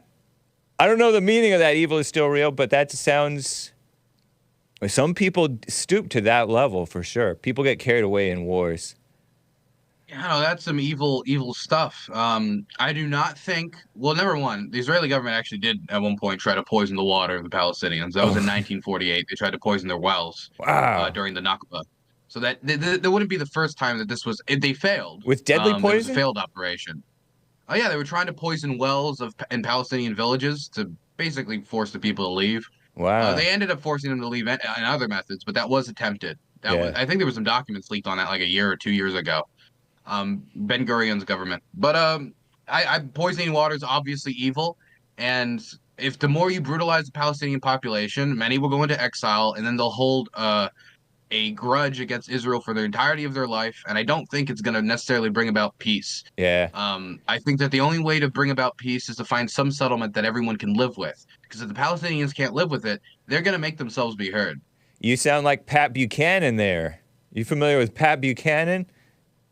I am familiar with Pat Buchanan. I thought I saw a clip on a guy on the JLP network, American Anchor Baby, I guess, who showed a Pat Buchanan clip talking about how, you do these evil things, bombing of people or killing of people, and then the little kid grows up to be an angry Hamas terrorist or whatever you want to call it, soldier. So yep, it happens. I mean, if somebody came to your town and bombed your hospitals and bombed your community centers, killed your family members, and pushed you off your land, yeah, that's a pretty radicalizing environment. If I said, Chinese soldiers have come to Hake's town and they destroyed your town and destroyed your local school and occupied it and said, we're going to make this land China and we're going to push out all the local. Yeah, that would be a pretty radicalizing environment. Now, that wouldn't be wise for the people who are observing this situation to say, oh, these people are victims, and justify their overreaction or their violent overreaction against the Israelis. Because I think you can call out like oppression and occupation, but at no point does any occupation or any oppression justify mowing down random children, grandmas, or civilians in their homes. It didn't do anything to achieve Palestinian liberation. It didn't do anything to advance the Palestinian cause. It didn't make the Palestinian cause look good on the international stage. And if anything, it gave the Israeli government political wiggle room to engage in the operation that they're engaging in now. For sure. It's one thing to target military targets, which anyone under occupation, I believe, at least has the right to engage in that type of resistance if they want to, if they believe that that's the correct strategy to achieve their liberation. But there is no situation where you can deliberately target civilians, and that's okay, ever, period. Interesting, man. You know, in the Bible, you've read the Bible, I think. In the Bible, God told the Israelites to just demolish certain towns and not even leave women, children, or even animals. And sometimes the Israelites did that, and sometimes they didn't, and they either felt bad for the women and kids, or they were greedy and kept the animals alive and didn't kill them. But there were times where God told them to do, like, just get rid of everything. Do you have a take on that at all? You know, I'm not at all suggesting that Israel do that to Hamas or Palestine or anything. I'm just bringing it up because it made me think of it. Go ahead. Well, I would say that, you know, our standards have changed a lot since the Old Testament. And also the Old Testament did have an update. It was the New Testament. And a lot of the rules that the Old Testament goes by, whether it goes to like shellfish and, you know, you can't eat shellfish, you can't wear clothes of mixed fabric. While a lot of times people call out like, why don't you follow these rules and you follow the other rules? Is because that there was updates to the religion as time went on that changed the standards by which people practice the religion. But I just want to throw out there that in the modern age, anybody who claims that God told them to go bomb children or go kill civilians, I would call them a crazy person or a schizophrenic.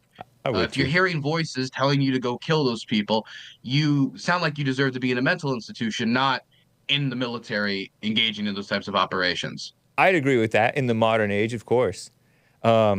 Yeah, and then we weren't there, so we can't comment on what was going on back in the Old Testament, really. I really don't like all the people using religion to justify like Israeli military actions, or anytime there's like a report. For example, a very old Greek Orthodox church in Gaza was recently bombed by the IDF. It was sheltering civilians. It ended up killing, I think, 16 to 18 people. It's an ancient church from the 12th century. Its foundations were built around a priest that died, and I think like the year like 460 or something AD. So like from the 5th century. Tons and tons of history, and it was bombed by the IDF. God did not say bomb that church. Right. There was no like Jesus did not come down from the heavens and tell the Jews of Israel to bomb that church. That didn't happen. And so what I don't like is seeing a lot of American political commentators, American politicians, and others trying to use their religion to defend the Israeli state's actions. I don't like that at all. I think it's cheap politics. All right. Let's get to a call before you have to go here, Dylan. Art in Ohio is on the line. Art, you're live with Dylan Burns TV, Dylan Burns 1776 on Twitter. What's up, Art? What's up, Hake? Hey. What's up, Hake? And what's up, Dylan Burns? What's up? Hey, so what type of business? I heard you say you got your own business or something like that. Yep, I have myself, and I have 2 employees, both of them editors, an editor for my second channel, an editor for my main channel. I will make video content that I post on 2 separate channels that they get paid by due to the revenue from that. And so I am a small business owner in a way. Okay, so, and if you don't mind me asking, what's the ethnicity of those the gender and the ethnicity of those employees that work for you. Without doxing them. Well, Without doxing them, of both course. are men because I'm sexist. Based. And one is from the Middle East, and the other they're Arab, and the other person is Lebanese, actually. So both of them is from Scottish. overseas, Not Middle Lebanese Eastern. Scottish. No, the other person. Sorry, I got confused with somebody else. The other person's white. He's a white American. Okay, one white and one Middle Eastern, and they both males. Well, you said earlier you don't seem to understand how America has communist values. Well, how would you like it if the rules or the laws that America has right now or whatnot says that you have to have diversity hires? You got to have some inclusive, whatever they call it, where it got to be. You can't just have them two dudes working. You got to have a white, a black, Asian, a Mexican, Chinese, a Middle Eastern, or Ukrainian. What I'm saying is, how would that work for you if they told you that that's what you had to do? Because it sounds like you got a sexist organization going on by America's communist terms as of we speaking today. They call me big sexist in the industry. So you said earlier you don't see how communism and socialism is going on in America, but then you sit here and turn around and you say what you just said right there right now when we already know that by law or whatnot you are not allowed to do that. You supposed to have a girl and a dude, and the more people you hire, you gotta diversify the people that you hire. That's communism and socialism right there, and that's going on in America. I don't know of any restrictions that are placed upon my business about who I have to or have not hire.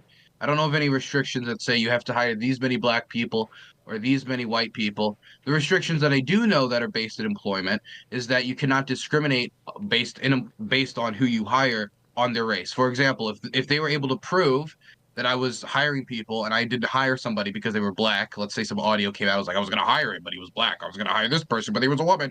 That I believe is illegal. But I don't believe there's a law dictating that companies must have this percentage of black people, this percentage of white people, this percentage of that. It's called diversity hires. With those laws, diversity hires and inclusivity. Companies could hire people to make their companies more inclusive for maybe some standard that some private company or some private NGO wants them to abide by. But as far as I'm aware, the government does not hold any company to the standard of you have to hire these many women, you have to hire these many black people, etc. That's a corporate decision. But it's okay. Well, I know for a fact because I don't say it now. I mean, maybe my fact meter might be broken, but Hake did plenty of shows on it. Plenty of videos on this show or whatnot. The Hake report where that some of these big, larger corporations had to hire diversity hires, and they had to have a certain amount of females and a certain amount of who made them have to do it? Was it their company that there was like there's some advisor they brought in from like Harvard or something who said it'd be really good if we had more Chinese people in the company, or was it Joe Biden or government official came in and said, you have to do this? Because those are two different things. If Walmart wants to go out and get some person to come to the company and say, it'd be really good if we had more Filipinos in the company. Like, that's like, I don't like they can do that as a private corporation, unless we think we should restrict the government. The government should stop them from doing that. I'm trying to think of an instance where this is the case. The only case where this might be fact or this might happen is with government contracts. If the government's handing out a contract to some company, there might be some hiring practices involved or some standards that the government wants that these companies would abide by when it comes to hiring and diversity. But that's doing contracts with the government, which no private corporation has to do. Public or private or whatnot. I don't know if it was Nike, Coca-Cola. It's been happening. It's been going on, and it ain't just no government jobs as you would allegedly say. It's been private and public corporations more than likely or whatnot. Yeah, who's making them do that? That's what I think is important. Like if I went out and I said I'm going to start a competitor to Coca-Cola, and I'm going to hire only like the most diverse thing ever. It's like there's going to be one person from every country. It's going to be like the United Nations at my Coke competitor. I can do that as a private corporation. if I want to. But right? that's that's different than the government telling me to do it. But we have de facto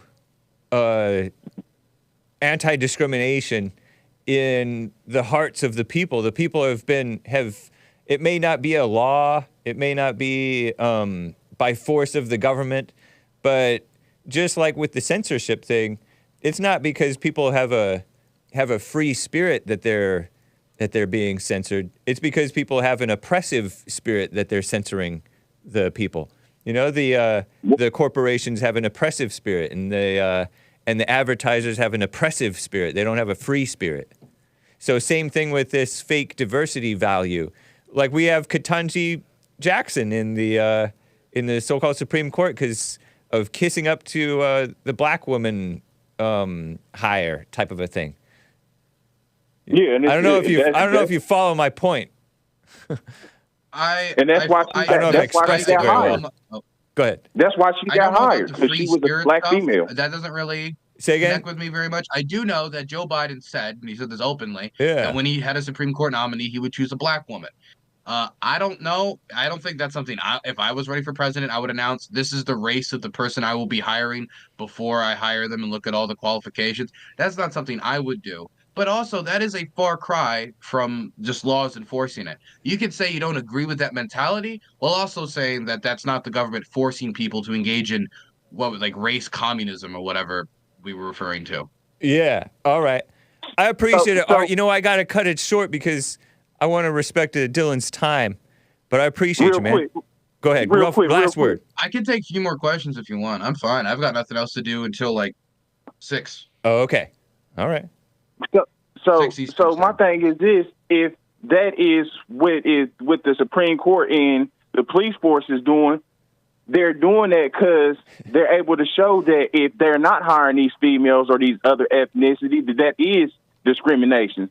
If you got a whole white male police force or whatnot, that is going to show evidence that that's discrimination because you don't have no females or no other ethnicities in that group. So that would in turn make them have to go hire these other sexes or these other races or whatnot. You saying if they can prove it? I mean, it wouldn't take too much to prove if you got 100% all white males running the police force and there ain't no females. So what I'm saying is by them doing that with Ketanji Jackson or having these rules or whatnot, that's how you get a lawsuit, and that's what enforces and makes these people have to hire the ethnicities and the sexes or whatnot. Yeah, by these rules they're setting with the. Go ahead. You made me think about the education field, man.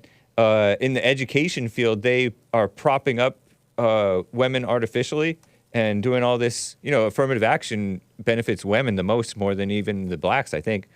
Maybe not per capita, but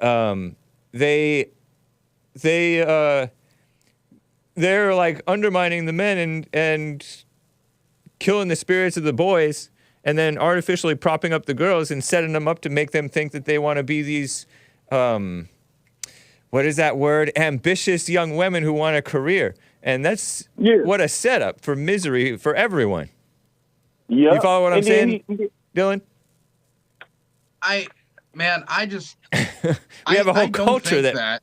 Go ahead. I do think when it comes to things like policing and public representation where you're going to have officers on the street, I do think it makes sense for officers to be able to relate to the people that they're policing in the community, and having black officers in a police force that polices a black community, I don't think that's a bad idea, especially considering the historically bad relationship police have had with black people in this country. I think that it would be positive. Now, that doesn't mean that you just go around and you hire anybody who's black, but if somebody is qualified for the job, I think it's a good thing to have that type of representation in the police force. But they're not I think that could help them improve their policing. Right, but they're not as qualified for the job oftentimes. Like in Dayton, Ohio or somewhere. If somebody's not qualified for the job, they shouldn't be hired, especially when we're giving somebody a gun and telling them to go police in a community. I know, and the white cops are fairer and more judicious with their use of force than the black and Hispanic cops, according to one study that I heard about from Heather McDonald. What study is that? It was out of Pennsylvania or Philadelphia. The white cops, per this study, were less likely to errantly shoot an unarmed black suspect than the black and Hispanic cops, according to Heather. How do you compare? How do you collect that data? I don't know. Was it like a test, or was it like Heather MacDonald? Did they just look at all the police shooting data, or what? Yeah, I don't know. Heather MacDonald reported it from her book, The War on Cops, from several years ago after the first Black Lives Matter insurrection. And so I encourage anybody who questions that to check that out and double check her data. I'll check it out. It's just I don't know how somebody would even test for that. Yeah, go ahead, Art. Last word. He says something about he don't know how communist is in America. He don't believe that communist or something the guest said about he don't see how communist is in America because they not believe America or Taiwan are communist countries. That was my comment. Well, but the young people are. Okay, well, I say if they have a whole bunch of regulations, like even with your job, they put regulations where you can only air for only 30 minutes on your YouTube channel. That will be communist. So a lot of these other companies, like construction companies, which Donald Trump broke through, the yellow tape or whatnot, was basically saying they make you fill out all these paperwork. So it would be 10 years communism? Before you would. Because I think we might have two different definitions. Yeah. What's your definition of communism, Art? Well, I'm not going to definitely. Basically, I don't have the dictionary in my phone to where what would you call it? In short, in your words.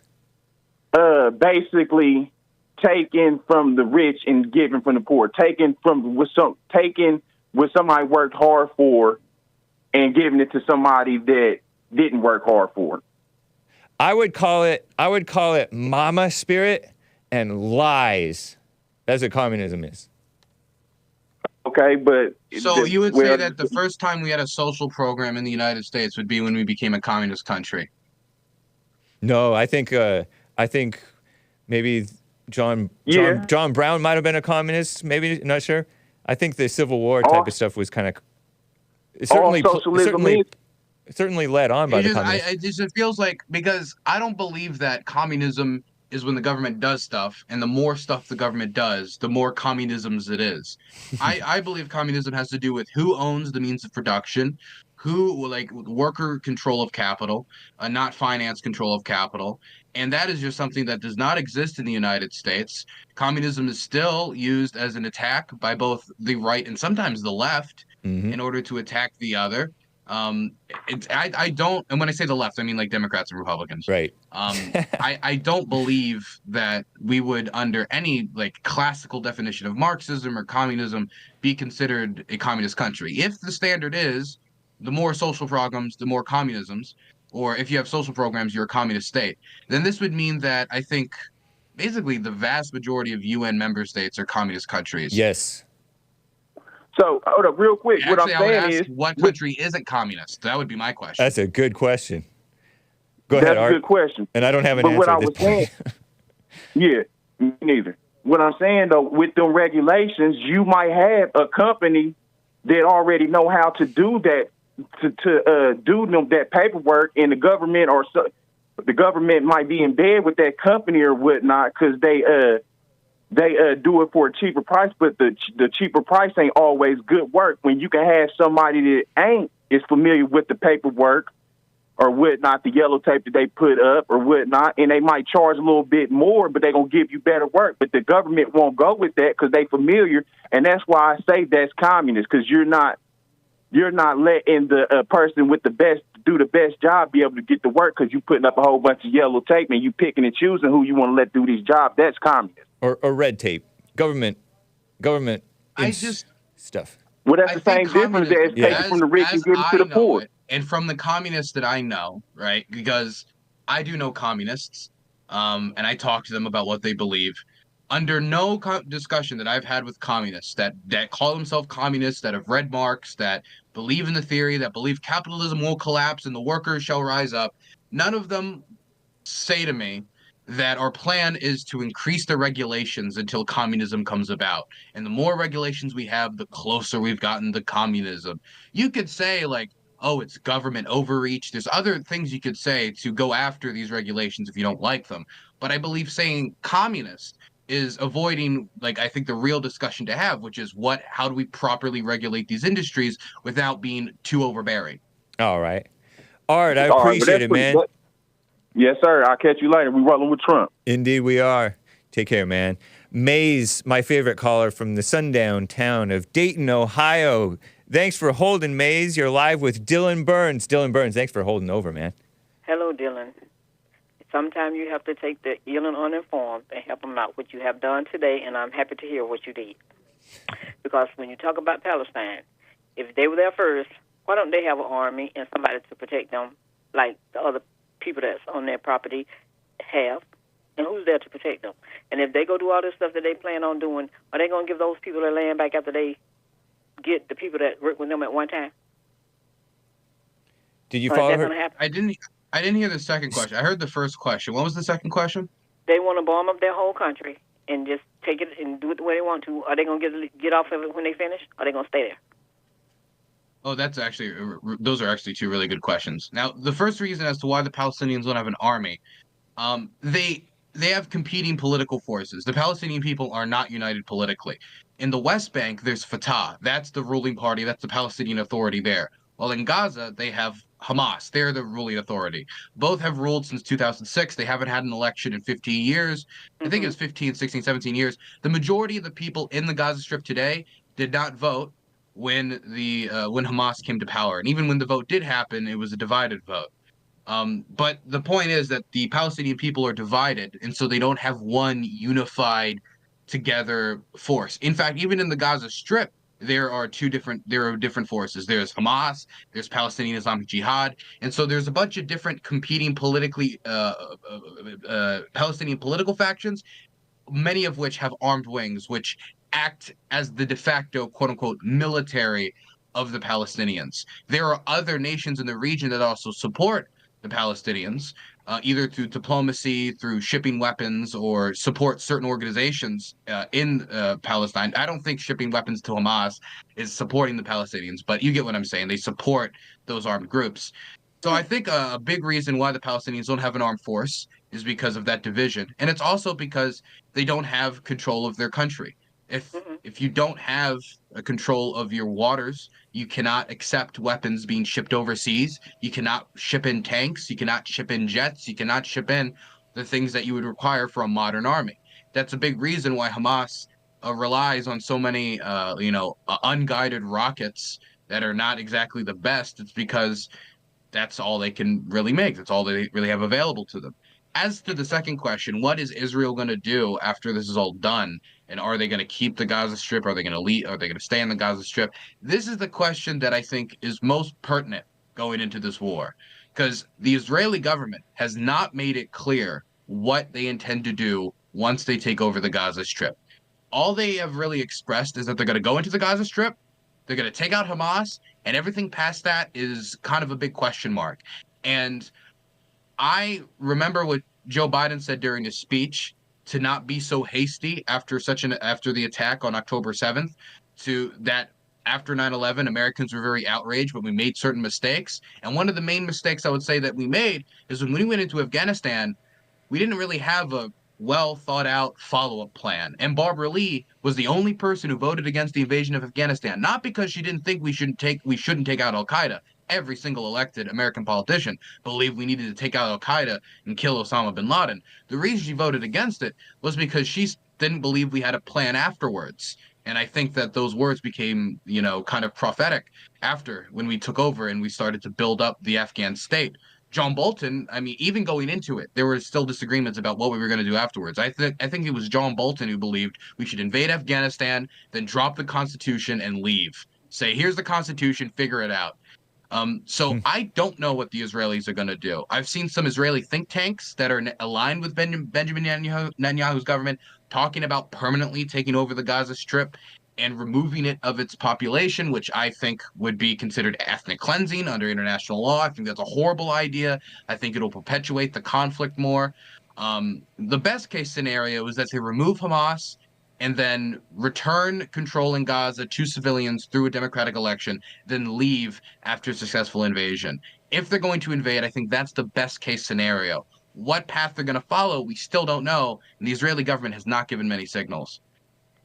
Oh, and also, Dylan, I have one more thing to say. Now, if you got representatives up in Congress, shouldn't they look like the people that put them there, not look just like one group of people, and they got to make laws for everybody, which they don't feel the same way about everybody? That's not fair, is it? Absolutely. No, why should they look like the people who they're representing necessarily? That's racist.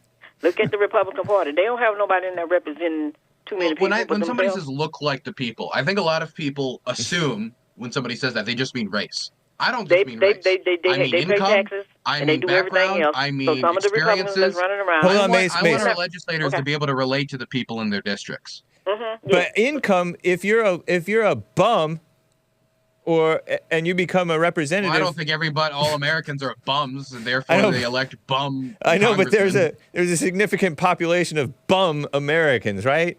Can you tell me the bum district that they're going to elect the bum congressman? Where's the bum congressional district? I don't know about look at what's his name, the tall guy who now has a mustache. He used to have a beard, a goatee, and he was tall. You mean John Fetterman? I like Mr. Fetterman. I like him, but he's kind of with most of his politics. He's a very nice man. Yeah, he's nice, but I don't think he's capable. The only reason people call him a bum, right, or call him that thing, is because of how he dresses. It's not because of his behavior outside of that.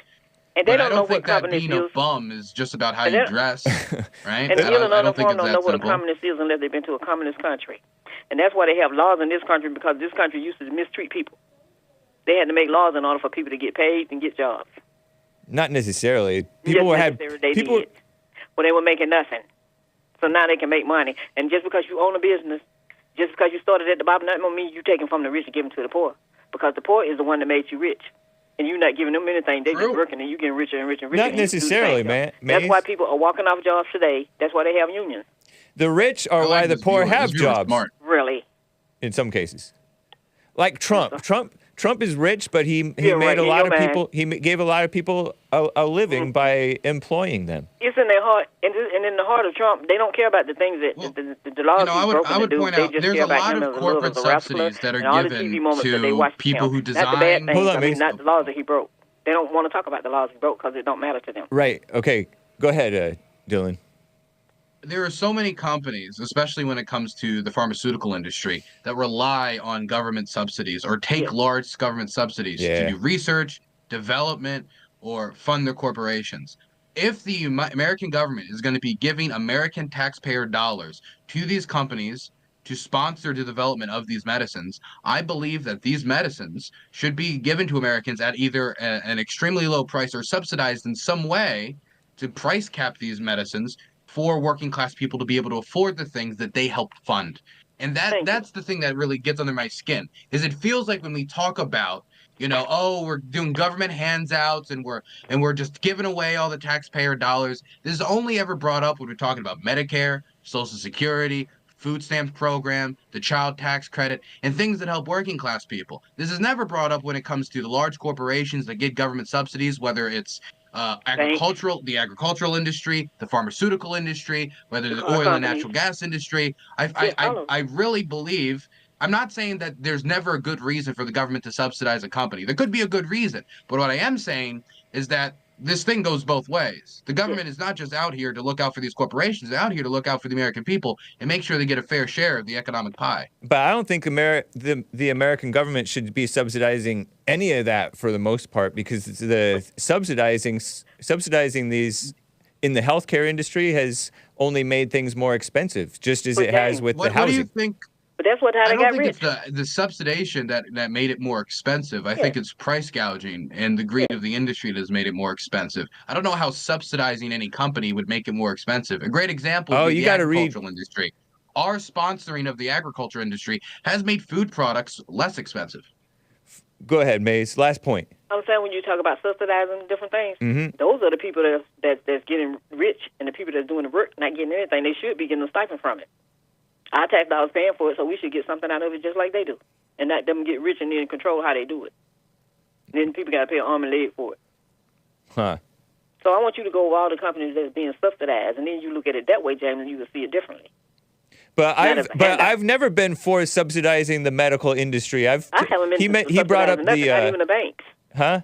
The banks either. But there's a whole lot of over-regulation that makes it so that the small banks cannot compete or survive because of these onerous. The gerrymandering and all of that stuff that goes on. No, I'm talking about onerous regulations and all these things, these hoops that only the big businesses can afford to jump through, so the small businesses can't keep up. They can't afford to do it, so they don't survive, and so there's less competition or innovation. So you have a competition, that means you keep letting somebody stay at the top all the time. What's the CHIPS Act? Like if you want to own a company, you can't own one because you got this big company by the out Biden there administration that's controlling. With a bipartisan like the cable coalition companies, the phone companies, and everybody else. Mace, hold on. He asked me about the CHIPS Act. The CHIPS Act was a piece of legislation that the Biden administration passed with a bipartisan group of Democrats and Republicans to invest a sum of money. I think it was like $50 billion, something along those lines, into microchip manufacturing in the United States. So this means American subsidies, government subsidies, going into companies to manufacture microchips. The Biden administration did this because they understand that having all of the world's microchip industry concentrated in an island that could be invaded by China is probably not smart for our economy. It's not smart for our national defense because many of these microchips are needed for our weapon systems. It's not smart, period. And so the government took American taxpayer dollars to invest into these companies for American national security interests and our economic health. I think that was the right thing to do. It seems that basically every Democrat agreed, and I think the majority of Republicans agreed with this as well. But this is an example of the government, quote unquote, giving a handout to these private corporations. But I think that it was necessary for national health. I mean, our national economic and security health. That may be the case, but it was a. They would have been better off had the government not been in the way in the first place. And I don't trust anything the Democrats or a bipartisan group do. So I'm leery by definition of like how that happened, not by definition. Can I ask Dylan one more question before I leave? But I guess you get the gist of what I'm saying. Hopefully that answers your question somewhat. Can we really say that it's just like red tape that's holding down the microchip industry? I think our transition into a service economy is it's broader than that, right? There's a whole lot of things. If we got rid of minimum wage, if we got rid of welfare and unemployment, and we got rid of, there's a whole lot of things that we could do to free up the economy and businesses to be thriving again. Are we sure that if these microchip plants decided they were going to pay less money with less benefits and have less safety regulations, that would attract more people to come and work at these companies? All safety regulations are not actually beneficial. So some of the regulation, a lot of them are, that's fine, but a lot of it isn't even. It's like the government playing helicopter parent mama on people who already know what to do, you know. But anyway, Mays had a last quick point in question because yes, that's why we have antitrust laws. But then what do you think about the red line, and so you can't get people to represent you in your district that you live in, and they red line like they're doing in Alabama, and gerrymandering, and all that stuff. What do you think about that? Say that again. What do we think about gerrymandering? I mean, yeah. I'm not a big fan of gerrymandering. I'm from Maryland, and we're one of the special states where the Democrats actually got to practice gerrymandering, and I was against it in Maryland, and I'm against it in Republican states as well. I believe that making sure that everybody's vote counts, making sure that their vote isn't weighted against them because of where they were born, I think that's important. I do too. So it was nice talking, and have a good day. Thank you, Mays. And also, the Supreme Court justice is there. She was qualified for the job that she took. I doubt it. But thank you, Mays. In your mind, you're thinking about communism. Hey, what do you mean you doubt it? Have a good one. What legal commentary has she given that would disqualify her from the job? You asked me for a legal commentary that she's given that would disqualify her from the job. I don't know. I don't pay attention to what legal commentary she said. But I take one look at her. How do we know that she's not qualified for the job? I mean, she's not like she didn't go to law school and didn't. I said I doubt it. I didn't say I know it. But I doubt it because. Why do you doubt it? Okay, she's a liberal. I mean, and okay, women being judges, it's like we've already the hormones get in the way. They're liberals. I misplaced my gavel with my lipstick. What do you mean? She didn't even want to answer what a woman is, which I don't know what I would say to that. I would say like a woman is a lady. But she kissed up to that whole mess. Is there anything she could have said when asked that would have satisfied the crowd? No, it's not a legal question. Yeah, you can't satisfy the crowd. I get you. You can't satisfy the crowd. You wouldn't have. But she could have said a lady. If she would have said a woman is a woman, if she would have said that, they would have been like, well, that's not an answer.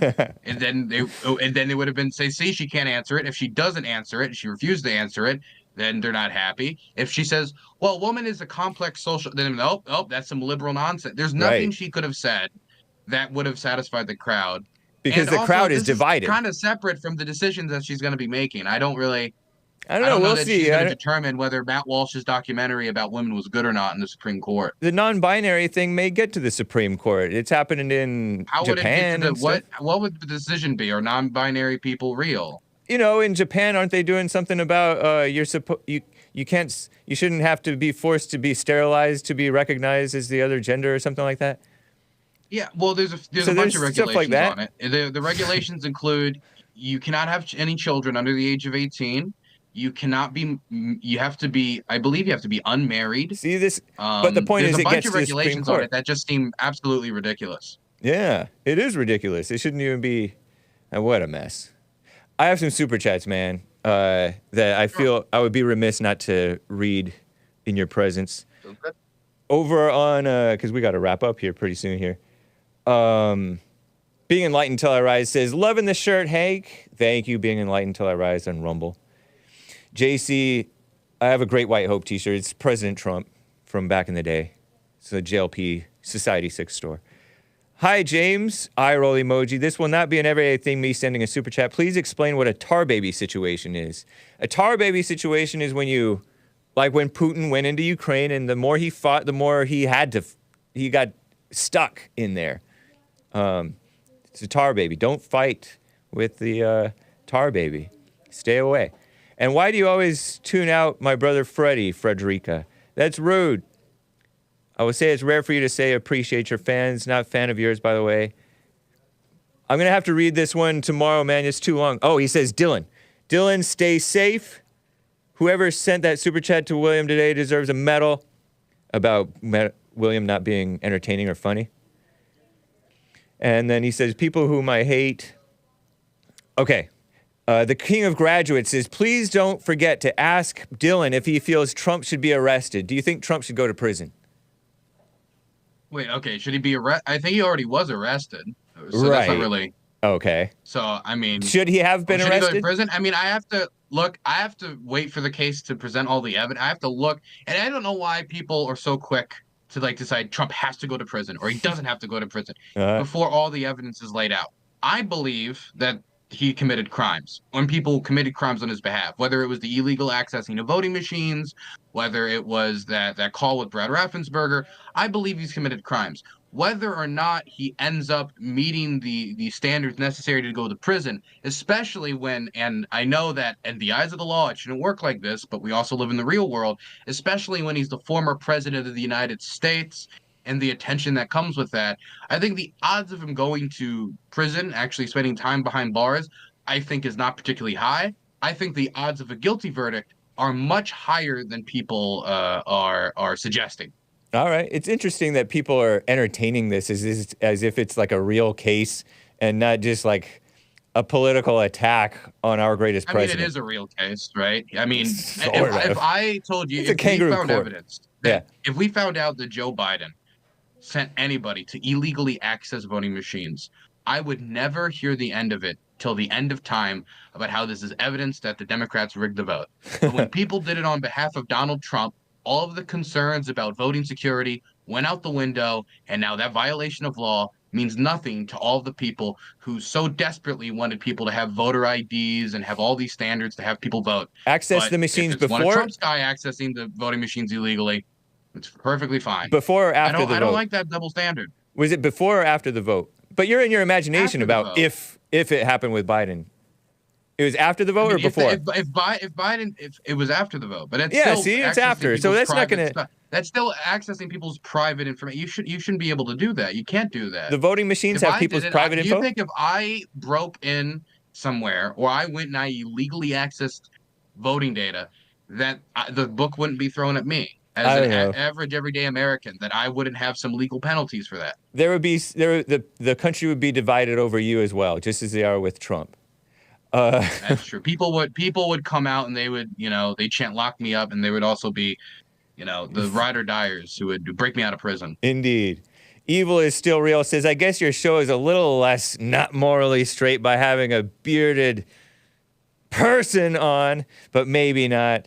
Was it that? Wait. What did he say? Person? He did not say person. He said the V word for a woman's part, but and then he didn't say not morally straight. He said the G word.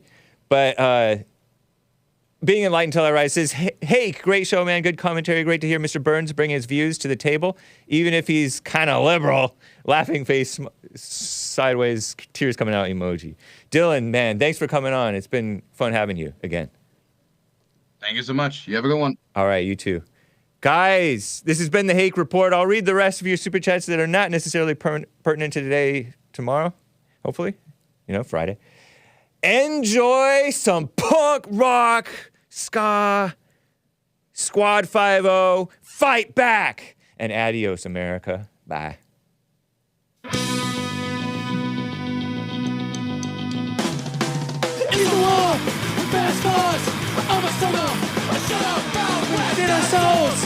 Fight the freedom, son of God, and after all, to stand. It's Christian. We won't do that again. This time you go too far. This time we fight back. We took it on the chin. We won't do that again. This time you go too far. This time we fight back. Let us pay to set us free and make us whole. Give us strength to overcome the evil storms that swirl around us. Victory is ours. We took it on the chin. We won't do that again. This time we go too far. This time we fight back. We took it on the chin. We won't do that again. This time we go too far. This time we fight back. Fight back. Fight back. Bring it on. Bring it on. Fight back. Fight back. Fight back. Fight back. Fight back. Fight back. Fight back. This time we fight back. Fight back. Fight back. Fight back. Fight back. Fight back. Fight back. This time we fight back. Peace in the Middle East, or at least in your heart. Bye.